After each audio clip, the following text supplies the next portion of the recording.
এই মেয়েটা মুসলিম হয়েও একটা হিন্দু ছেলেকে ভালোবেসে ফেলে। ছেলেটা গরিব হয়, তার যখন যেটা দরকার হতো মেয়েটা তাকে সেটাই দিত। যেহেতু তাদের ধর্ম আলাদা আলাদা, তাই শেষমেশ তাদের সাথে কি হয় এই নিয়ে আমাদের আজকের এই মুভি। তাহলে চলুন গল্পটা শুরু করা যাক।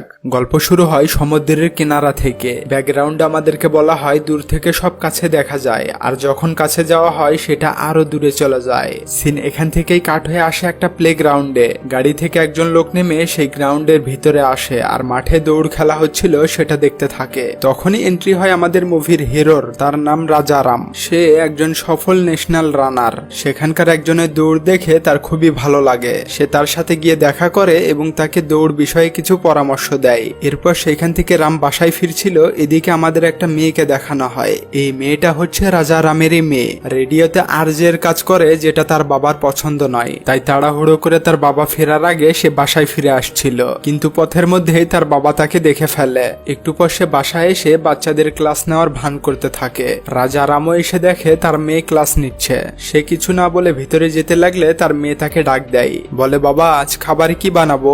রাজা বলে আজ আমি অনেক খুশি, তাই আমার ক্ষুধা নেই। তার মেয়ে বলে খুশির সাথে খাবারের কি সম্পর্ক বাবা? রাজা বলে ও তুমি বুঝবে না, আর কাল থেকে তোমাকে আর লুকিয়ে রেডিওতে যেতে হবে না। রেডিওতে তোমার ভয়েসটা অনেক সুন্দর লাগে। এই বলে সে ভিতরে যায়। সে রুমে এসে এখানে বসে আর তার ট্রফিগুলো দেখে পুরনো দিনের কথাগুলো মনে পড়ে যায়। সে তার সব থেকে প্রিয় জুতোগুলো পেড়ে মুছতে গেলে সেই জুতোগুলো কথা বলা শুরু করে দেয়। এবার সে জুতাগুলো টেবিলের উপরে রাখে। জুতাগুলো তাকে বলে বস আমাদের কথা কি শুনতে পাচ্ছ? রাম বলে হ্যাঁ, আজ আমি স্টেডিয়ামে গিয়েছিলাম, সেখানে একটা ছেলেকে দৌড়াতে দেখে আমার খুবই ভালো লেগেছে। তোমাদের দুজনকে ওই ছেলেটাকে গিফট করব। এটা শুনে জুতাগুলো বলতে থাকে না না বস, আমাদেরকে আলাদা করো না, আমরা তোমার সাথেই থাকতে চাই। রাম বলে আরে সে যেন তেন রানার নয়, সে আমার রেকর্ড 5 বার ভেঙে ফেলেছে। জুতাগুলো বলে তোমার মনে আছে তুমি তোমার রেকর্ড কতবার ভেঙেছ? তুমি কি সবকিছুই ভুলে গেছো আমাদের স্মৃতির কথা?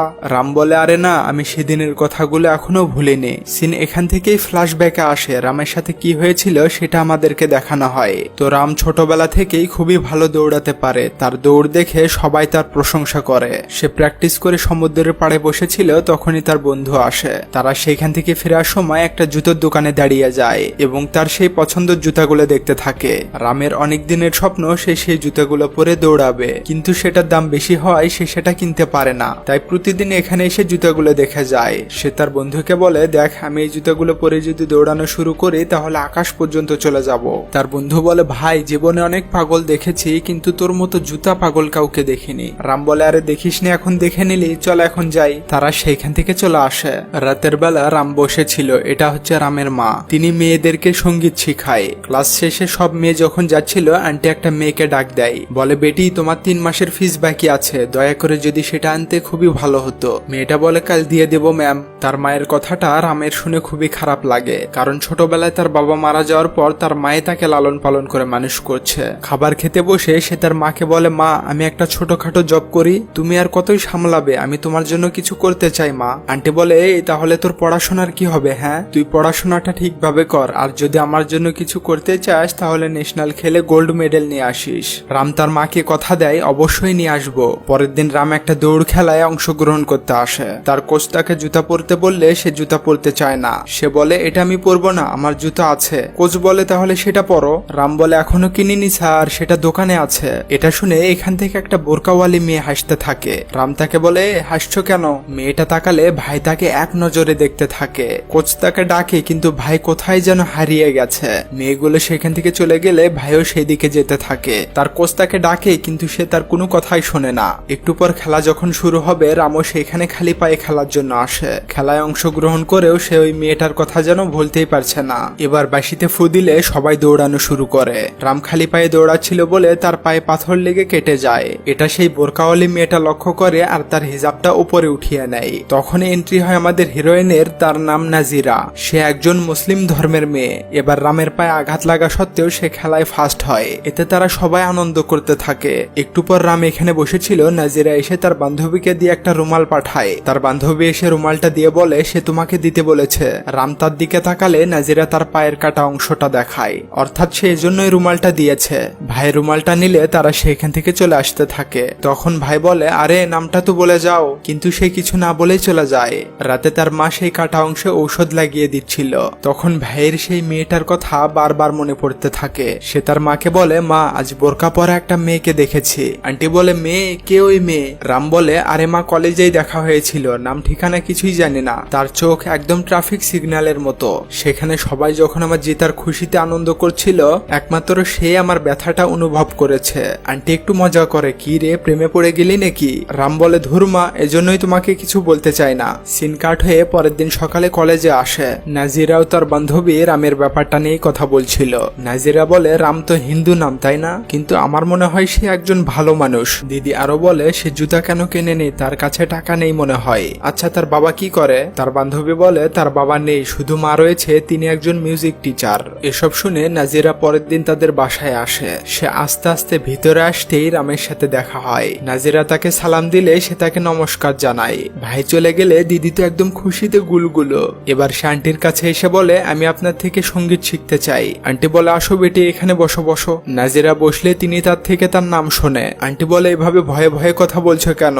নাজিরা বলে, আমি মুসলিম, তাই ভেবেছিলাম আপনি মানা করে দেবেন। আন্টি বলে, এমনটা নয় বেটি, সঙ্গীতের জন্য শুধু মন থাকা দরকার, ধর্ম নয়। এখন তুমি কি গাইতে পারো? তুমি গাও, আমি শুনি। এবার সে গান গাইলে তার কণ্ঠ শুনে সবাই মুগ্ধ হয়ে যায়। গান শেষে সে আন্টির থেকে বিদায় নিয়ে সেখান থেকে চলে আসে। পরের দিন কলেজের একটা অনুষ্ঠানে রামকে স্টেজে ডাকা হয়। সে দৌড় খেলায় জিতেছে বলে তাকে ফুলের মালা পরিয়ে এবং চাদর পরিয়ে সম্মান করা হয়। স্টেজ থেকে ভাই তখন নাজিরাকে দেখতে পায়। নাজিরা সেখান থেকে উঠে চলে আসছিল, ভাইও তার পিছনে আসবেই। তখনই পিয়ন কাকা তাকে ডাক দেয়, বলে, বেটা একটা অটোগ্রাফ দাও। সে অটোগ্রাফ দিয়ে কাকাকে ধন্যবাদ জানায়। কাকা বলে, আমাকে নয় বেটা, ধন্যবাদ জানাতে হলে ওই বোরকাওয়ালি মেয়েটাকে জানাও, কারণ সে এই অটোগ্রাফটা নিয়ে যেতে বলেছে। এটা শুনে রাম নিজেই সেই অটোগ্রাফটা নিয়ে তাকে দিতে আসে। তখন দিদি দৌড়ে সেখান থেকে এসে একটা জায়গায় লুকিয়ে থাকে। ভাই তাকে ডাকে আর বলে, অটোগ্রাফ নেবে না, আসো নিয়ে যাও। দিদি তখন পিছন দিয়ে এসে তার হাত থেকে অটোগ্রাফটা নিয়ে দৌড়ে পালিয়ে যায়। ভাই তাকে বলতে থাকে, এই আমার অটোগ্রাফটা যেমন ছিনিয়ে নিয়েছো, তেমনই একদিন তোমার দিল আমি ছিনিয়ে নেব।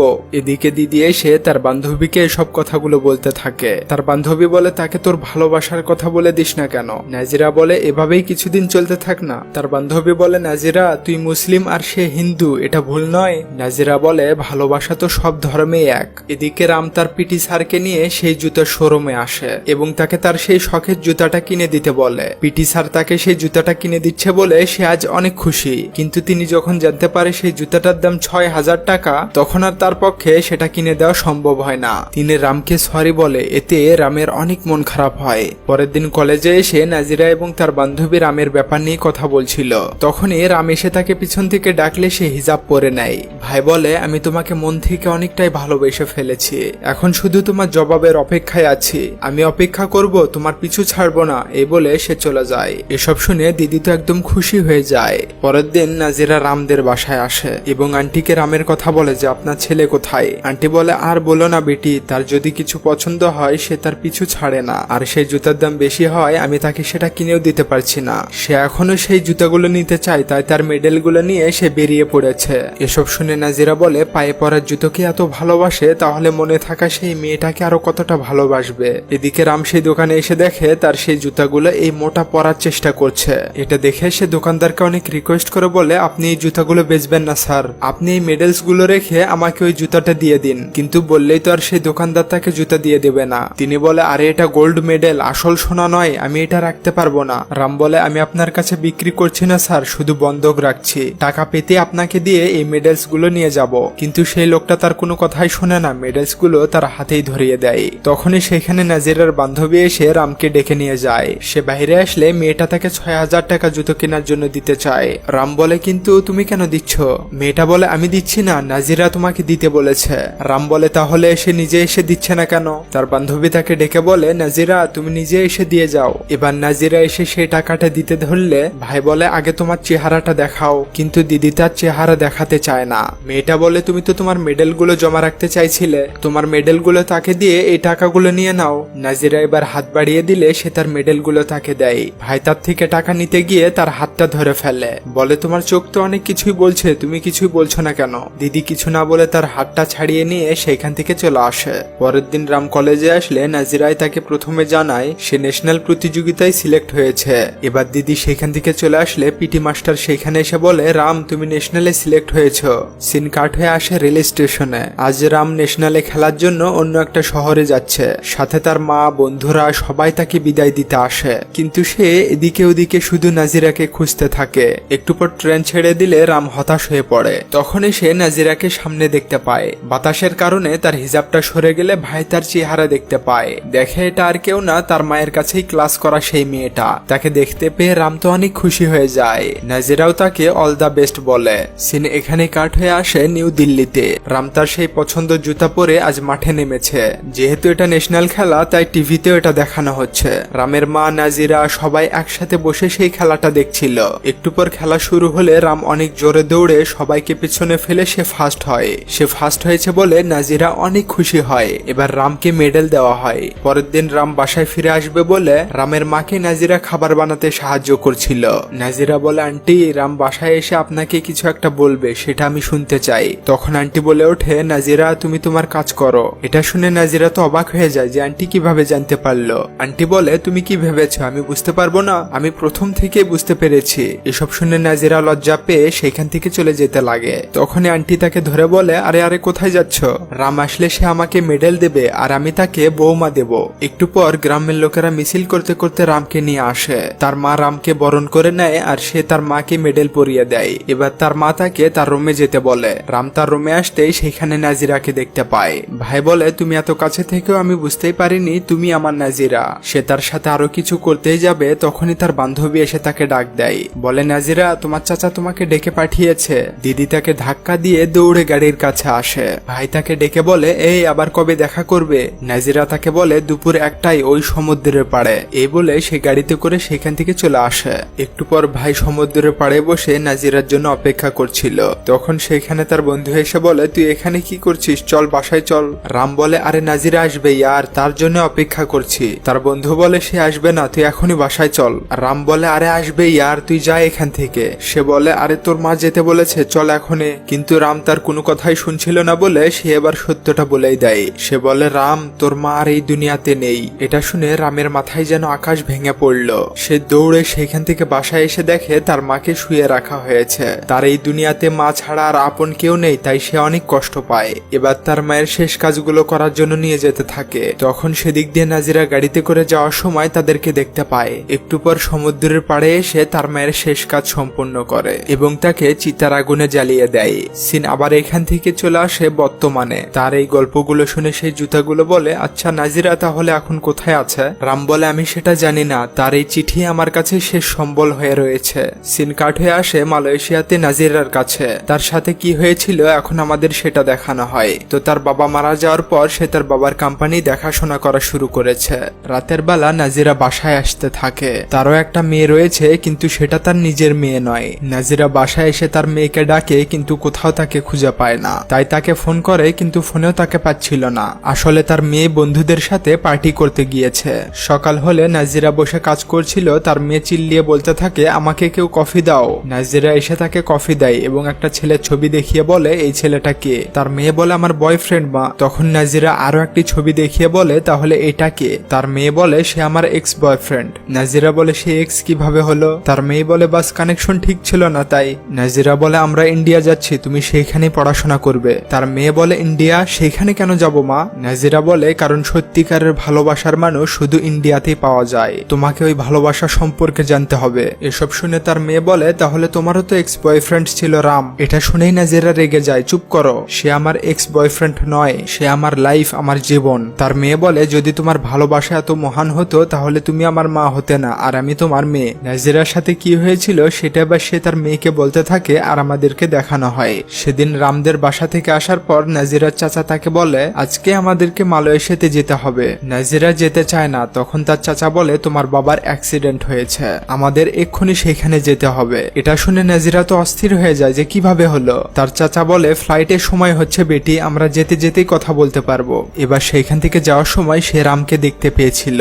দেখে আন্টি মারা গিয়েছে। সে গাড়ি থামাতে বলে, কিন্তু তার চাচা তাকে বুঝিয়ে তাকে সেইখান থেকে নিয়ে যায়। এবার ফ্লাইটে করে সে মালয়েশিয়া পৌঁছে আর দৌড়ে তার বাবার কাছে গিয়ে দেখে তার বাবা একদম সুস্থ আছে। নাজিরা বলে আমার কান্না আপনার পছন্দ নয় তাই না, তাহলে আমায় কাঁদালেন কেন? কাকু বলে আরে আরে তোমার চাচা কি এমন বলেছে তাই তুমি এমন করছো? নাজিরা বলে তিনি বলেছে আপনার অ্যাক্সিডেন্ট হয়েছে। কাকু বলে আরে না না বেটি, আমি তো একদম সুস্থ আছি, এসব ছাড়ো, এখন বলো ইন্ডিয়াতে সব কেমন চলছে? নাজিরা বলে সবকিছু ঠিকঠাক আছে, সেইখানে আমার অনেক ভালো লাগে। কাকু বলে তোমার পড়াশোনা? নাজিরা বলে চলছে। কাকু বলে আর বন্ধু বান্ধব? দিদি বলে ইন্টারেস্টিং।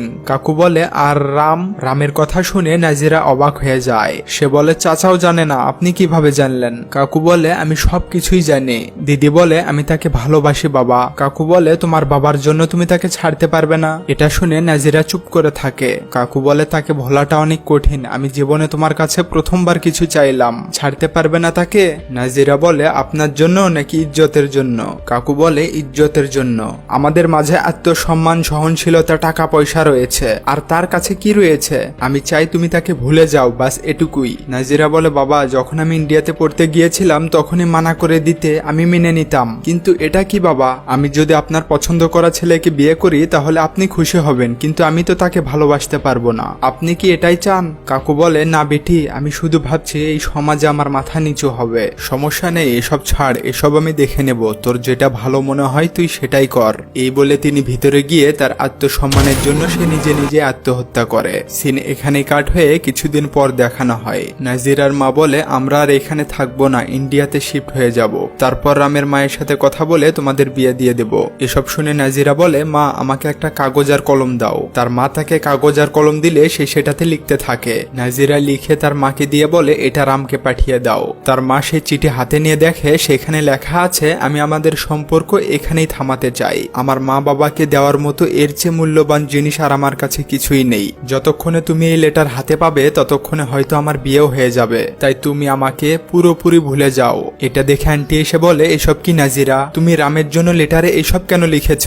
এখন তো তোমার বাবা মারা গিয়েছে, তাহলে কি সমস্যা? নাজিরা বলে বাবা বেঁচে থাকলে আমি তার কথা শুনতাম না, কিন্তু তিনি আমায় মানা করে মারা গিয়েছে, এখন যদি আমি রামকে বিয়ে করি তাহলে চিরজীবন আমার বাবার কথাই মনে পড়বে মা, বাবার থেকে দূরে থেকে আমার ভালোবাসার মানুষের সাথে আমি ঠিকই থাকতে পারবো, কিন্তু এটা আমি করতে পারবো না মা, আমায় মাফ করো। এরপর থেকে সে সব সময় মনমরা হয়ে থাকতো। সে একটা জায়গায় বসেছিল, একটা লোক তার মেয়েকে নিয়ে এসে নাজিরাকে দিয়ে কিছুক্ষণ দেখে রাখতে বলে, কিন্তু সেই লোকটা আর ফিরে আসে না, সেই মেয়েটা তার কাছেই থেকে যায়, আর তখন থেকে নাজিরা সেই মেয়েটাকে লালন পালন করে বড় করেছে। সিন আবার ফ্ল্যাশব্যাক শেষ হয়ে বর্তমানে আসে। এসব শুনে মেহেক বলে তুমি তার জন্য এতদিনও বিয়ে করনি, কিন্তু সে হয়তো তোমাকে ভুলে গিয়ে বিয়ে শাদী করে এখন বাচ্চাও হয়েছে। নাজিরা বলে আমি তাকে মিথ্যা বলে ধোকা দিয়েছি, আমি লেটারে এও লিখেছিলাম সে যেন অন্য কাউকে বিয়ে করে ঘর সংসার করে, সে হয়তো বিয়ে শাদী ঠিকই করেছে কিন্তু সে কখনো আমাকে ভুলতে পারবে না, দূর থেকে দেখলেই সে আমাকে চিনতে পারবে আর দৌড়ে এসে আমায় জড়িয়ে ধরবে। এসব শুনে মেহেক বলে যদি এমনটা হয় তাহলে আমরা বাজি ধরি, আমরা ইন্ডিয়া যাব ঠিকই, সে যদি তোমায় দেখে চিনতে পারে তাহলে তোমার কথা মতোই আমি ইন্ডিয়ায় ভর্তি হব, আর যদি রাম তোমায় চিনতে না পারে তাহলে আমরা আবার এখানে ফিরে আসব। নাজিরা বলে আমার দিল বলছে আমি জিতবো, কারণ আমি রামের এখানে থাকি। সিন এখানেই কাট হয়ে তারা ফ্লাইটে করে ইন্ডিয়ার উদ্দেশ্যে রওনা হয়। এদিকে আমাদের রামকে দেখানো হয় সে তার মেয়েকে নিয়ে প্র্যাকটিস করছিল। এবার নাজিরা ইন্ডিয়া পৌঁছে গাড়িতে করে যাচ্ছিল, সামনে একটা সিগন্যালে দাঁড়ায়, সেই সিগন্যালেই রামও তার গাড়ি নিয়ে দাঁড়িয়েছিল, কিন্তু কেউ কাউকে দেখতে পায় না। একটু পর সিগন্যাল ছেড়ে দিলে তারা সেখান থেকে চলে আসে। সেখান থেকে নাজিরা সমুদ্রের পাড়ে আসতে একটা কাকু তাকে দেখে চিনতে পারে। তিনি কাছে গিয়ে বলে বেটি কেমন আছো, অনেকদিন পর তোমায় দেখলাম। নাজিরা তাকে বলে আঙ্কেল এখানে তো রামদের বাসা ছিল। কাকু বলে হ্যাঁ বেটি, কিন্তু রাম এখন এখানে থাকে না, শহরে বাসা করেছে। কাকুর থেকে অ্যাড্রেস নিয়ে তারা রামের বাসায় আসে। এবার তারা কলিং বেল বাজালে একটা মহিলা দরজা খোলে। তারা তাকে রামের কথা বললে তিনি বলে বাহিরে গেছে। মহিলাটি তাদেরকে ভিতরে এসে বসতে বলে। তারা ভিতরে এসে বসলে মহিলাটি তাদের পরিচয় জানতে চায়। তখন নাজিরা বলে আমি তার বন্ধু।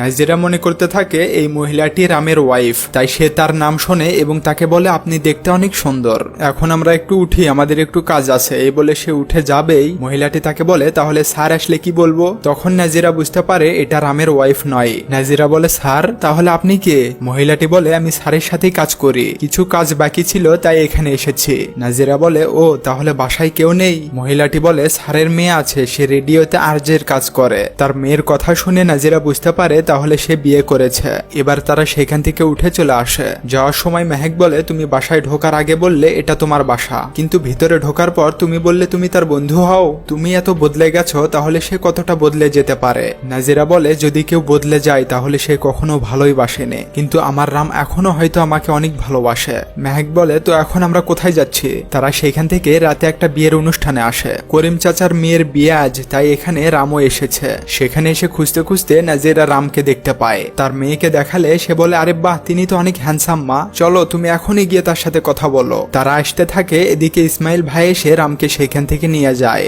রামের সাথে তার এবারও দেখা হলো না। সেখান থেকে যাওয়ার সময় নাজিরার দেওয়া সেই রুমালটা রামের পকেট থেকে পড়ে যায়। একটু পর সে যখন সেই রুমালটা পাচ্ছিল না, সে এদিকে ওদিকে খোঁজা শুরু করে। তখন সেই রুমালটা নাজিরা এখান থেকে দেখতে পায়। রুমালটা নিয়ে দেখে রাম সেটা এখনো যত্ন করে রেখে দিয়েছে। মেহেক তার থেকে নিয়ে গিয়ে রামকে দিয়ে বলে, এটা কি আপনার? রুমালটা পেয়ে রাম অনেক খুশি হয়ে যায়। তাকে বলে, থ্যাংক ইউ, আমি ভেবেছিলাম হারিয়ে ফেলেছি। মেহেক বলে, এক সিম্পল রুমালই তো এটা। তখন রাম বলে, এটা শুধু রুমাল নয়, এটা আমার জান। এই বলে সে সেখান থেকে চলে যায়। নাজিরা এদিকে আসলে মেহেক তাকে বলে, মা, রাম তোমাকে এখনো ভালোবাসে, তোমার তার সাথে গিয়ে কথা বলা দরকার। কিন্তু নাজিরা তার সাথে দেখা করতে চাইছিল না। সকাল হলে তারা চলে যাওয়ার জন্য কাপড় গোছাতে থাকে। মেহেক নাজিরাকে অনেক বোঝানোর চেষ্টা করে যে একবার দেখা করো তার সাথে, কিন্তু নাজিরা তার কোনো কথাই শুনে না, ব্যাগ নিয়ে বেরিয়ে পড়ে। গাড়িতে করে যাওয়ার সময় মেহেক বলে, তোমার জায়গায় অন্য একটা মেয়ে তার স্ত্রী, তুমি তাকে দেখতে চাও না? নাজিরা বলে, না মেহেক, আমি দেখতে চাই না, আমার কাছে তার কোনো প্রশ্নেরই জবাব নেই। তাকে দূর থেকে দেখেছি, এতে আমি অনেক খুশি। আমি চাই না আমার জন্য তার সংসারে সমস্যার সৃষ্টি হোক। এই বলে তারা যাচ্ছিল, তখনই রেডিওতে নাজিরা রামের মেয়ের কণ্ঠ শুনতে পায়। নাজিরা রামের মেয়ের সাথে দেখা করার জন্য ড্রাইভারকে সে রেডিওতে নিয়ে যেতে বলে। একটু পর তারা সে রেডিওর অফিসে আসলে রামের মেয়েও সেইখানে আসে। নাজিরা তাকে বলে, তুমি কি রামের মেয়ে? মেয়েটা বলে, হ্যাঁ ম্যাডাম, কেন, কি হয়েছে? নাজিরা বলে, আমি তোমার বাবাকে জানি, সে আমার বন্ধু। আমি তোমাকে দেখতে চেয়েছিলাম, তাই এখানে এসেছি। তুমি দেখতে অনেক সুন্দর। তুমি কি তোমার মায়ের মতো হয়েছো?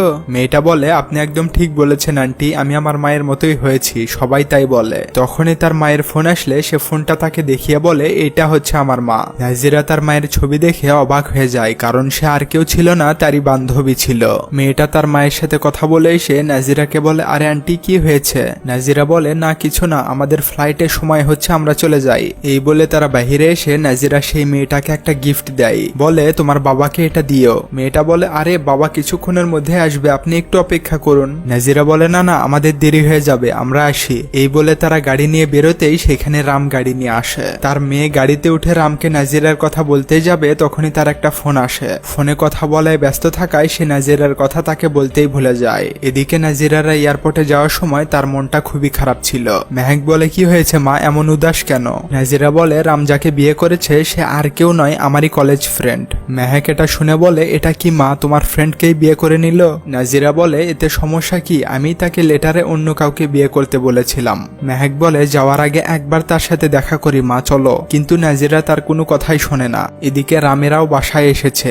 রাম তার মেয়েকে বলে, বেটি, তোমার গিফট গাড়িতে রেখে এসেছো। তখন তার মনে হয় আর সে রামকে নাজিরার কথা বলে যে, আপনার একটা ফ্রেন্ড আমার অফিসে এসেছিল বাবা, আর এই বক্সটা আপনাকেই দিতে বলেছে। রাম সেই বক্সটা খুলতেই দেখে তার সেই মেডেলস গুলো সেই বক্সের মধ্যে রয়েছে। সে বুঝতে পারে এটা আর কেউ না, নাজিরাই দিয়েছে। সে তার মেয়ের ওপর রেগে যায়, তুমি তাকে বসতে বললে না কেন? আমার জন্য অপেক্ষা করতে বলবে। কোথায় গিয়েছে, সে কিছু বলেছে? মেয়েটা বলে, ফ্লাইটের সময় হয়েছে, তাই এয়ারপোর্টে চলে গেছে। এটা শুনে রাম গাড়ি নিয়ে জলদি বেরিয়ে পড়ে। এদিকে নাজিরারা এয়ারপোর্টে এসে সে ভিতরে আসবেই মেহেক বলে, মা, আমি এখানে আর কিছুদিন থাকতে চাই। নাজিরা তাকে বলে, তুমি তোমার খেয়াল রেখো। এই বলে সে ভিতরে যায়। এদিকে আমরা দেখি রাম গাড়ি নিয়ে এয়ারপোর্টের দিকে আসছে। নাজিরা কাগজপত্র চেক করিয়ে ভিতরে আসতেই তার সেই বান্ধবীর সাথে দেখা হয়। সে কথা বলতে চাইলে নাজিরা তাকে ইগনোর করে চলে আসে। এদিকে রামও এয়ারপোর্টে এসে ভিতরে ঢুকতেই যাবে, কিন্তু পুলিশ তাকে যেতে দিচ্ছিল না। সে পুলিশকে অনেক রিকোয়েস্ট করে বলে, আমার জীবন মরণের ব্যাপার স্যার, আমাকে ভিতরে যেতে দিন। কিন্তু পুলিশ তার কোনো কথাই শোনে না।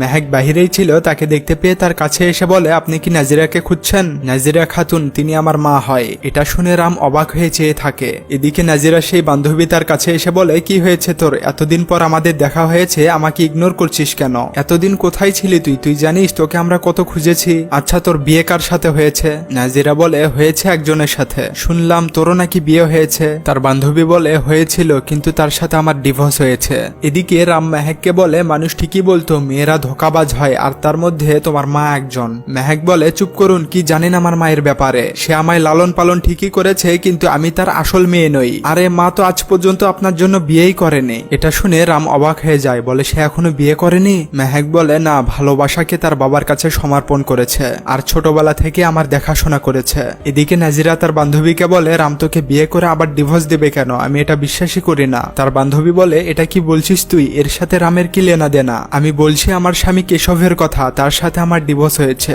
বেটি হবার পর সে আমাকে ডিভোর্স দেয়, আমার বাবা আমাকে আরেকটা ছেলের সাথে বিয়ে দেয়। তখন রাম না থাকলে আমি হয়তো মরেই যেতাম, কারণ সে আমার মেয়ের দেখাশোনা করত।